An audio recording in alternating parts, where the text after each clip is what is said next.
our Litter Robot 4 got another hole in the liner, and actually this time around, it's 2 different holes. And if you remember from the last time this happened, which was about 2 years ago, it's in the exact same spot. My one cat, Leo, has fixated on this same spot ever since he did it the first time around. I keep all of my cat's nails trimmed as short as they possibly can be, yet this still happens. I don't know what else to do. Aside from replacing the liner again like we're doing, we tried duct tape, we tried glue, absolutely nothing works. The Litter Robot liner is made out of this rubber-like material, and it's probably a good idea to replace it every once in a while anyways, because it very likely holds odor. I know that taking the Litter Robot apart can be a little intimidating, but it's really not that bad. This took us in total about 30 minutes, and that's with me deep cleaning it as well. So we start by removing the globe from the base. Then we want to remove that black circle part that's on the back of the globe. It has 4 screws in total, and next you're going to want to separate the 2 halves of the globe. It has 10 screws in total. It's more of a tedious process than anything, but it definitely helps to have a second pair of hands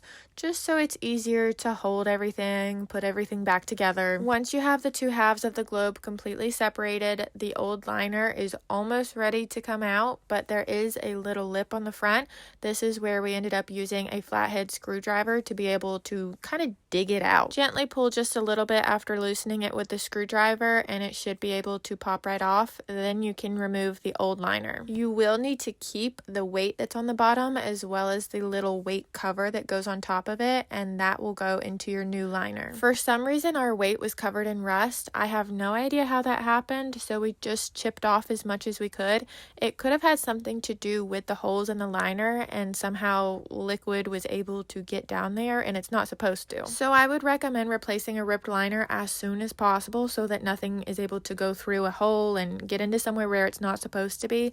But the rust could have also resulted from me doing a deep clean and just not properly drying it before putting it back together. Of course, when you have your Litter Robot taken apart like this is the absolute best time to be able to give it a really good deep clean. So that's exactly what I'm doing right now. I'm also replacing the carbon filter, and now we're just going to put everything back together with the new liner, starting with the weight that goes in the bottom and placing the little weight cover on top of it. The weight cover has 3 slots that it fits into, so make sure those are all in place and lined up perfectly. Then we're going to put the new liner back in the bottom half of the globe, and this is just going to take a little bit of time to adjust it where it's all evenly lined up on the sides. The front edge of the liner is going to overlap the front of the globe just a little bit. Then of course you want the liner to line up evenly with all of the screw holes in the globe. Once the new liner is evenly lined up on the globe, you can pop that front cover piece back on. Just make sure it's nice and sturdy, and don't worry, you're almost done. And once the front cover piece is completely secured, we're going to put the top half of the globe back together. Now this is the really easy part. You're just going to put all of those screws back. So remember, around the globe itself, connecting the 2 halves is 10 screws. Then we need to secure the black circle piece on the back of the globe. Remember, this has 4 screws. And now your globe is basically put back together. I'm going to go ahead and pop in a carbon filter because now is the best time to be able to reach this spot with the globe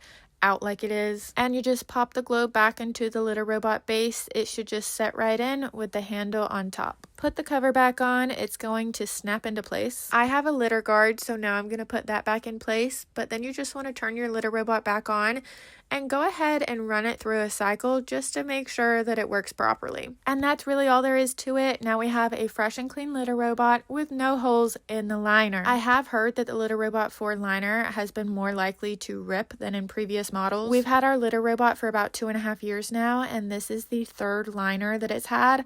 However, I don't think that with normal use it would have ripped. Like I said, my cat Leo is just obsessed with this one spot, and if you know cats, if they're obsessed with something, they will never let it go. Anyways, I hope this helped, and let me know if you have any questions.